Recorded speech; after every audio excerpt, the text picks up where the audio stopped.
High court के आदेश पर आंगनवाड़ी सहायिका के खिलाफ एफआईआर दर्ज। छतरपुर उच्च न्यायालय जबलपुर द्वारा याचिकाकर्ता की शिकायत पर दिनांक 19 अक्टूबर 2023 को अनावेदिका आंगनवाड़ी सहायिका के पद पर नियुक्त निवासी ग्राम रावपुर थाना चंदला के विरुद्ध पुलिस जांच हेतु निर्देशित किया गया था। संपूर्ण जांच में पाया गया कि विद्यालय के दाखिला पंजी रजिस्टर, हाजिरी रजिस्टर, प्राप्तांक रजिस्टर, टीसी पंजिका पर दूसरे अलग अलग छात्रों के नाम अलग स्याही का प्रयोग कर कूट रचना की गई थी। रजिस्टर में अंकित सहपाठियों से भी पूछताछ की गई,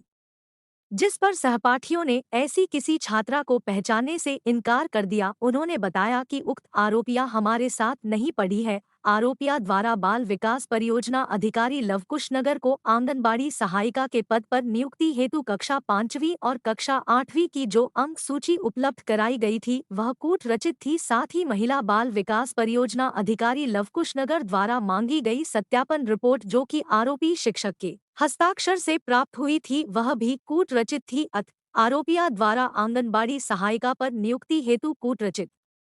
कक्षा 5वीं और कक्षा 8वीं की अंकसूची प्रस्तुत करने एवं शिक्षक द्वारा बाल विकास परियोजना अधिकारी लवकुश नगर को कूट रचित सत्यापन रिपोर्ट प्रस्तुत करने पर उनके खिलाफ थाना चंदला में अपराध क्रमांक 4/24 धारा 420, 467, 468, 470, 471 भारतीय दंड विधान का अपराध पंजीबद्ध कर विवेचना में लिया गया। न्यायालय जबलपुर में एक पिटीशन लगी थी और उस पिटीशन के तारतम्य में माननीय उच्च न्यायालय द्वारा ये निर्देशित किया गया था कि इस आंगनवाड़ी कार्यकर्ता की अंक सूची की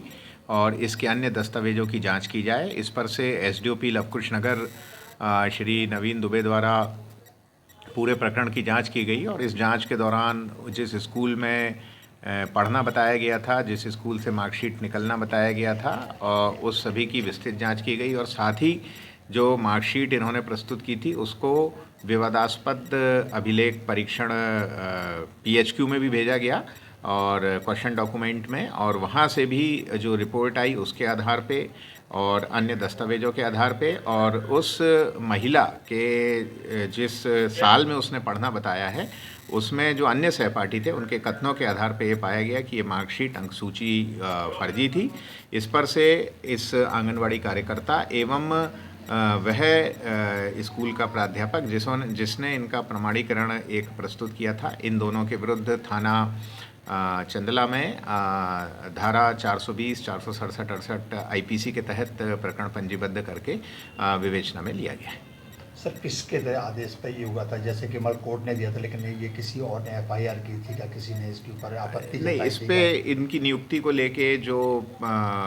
वरीयता सूची बनती है उसी में एक उम्मीदवार जो है उन्होंने अपना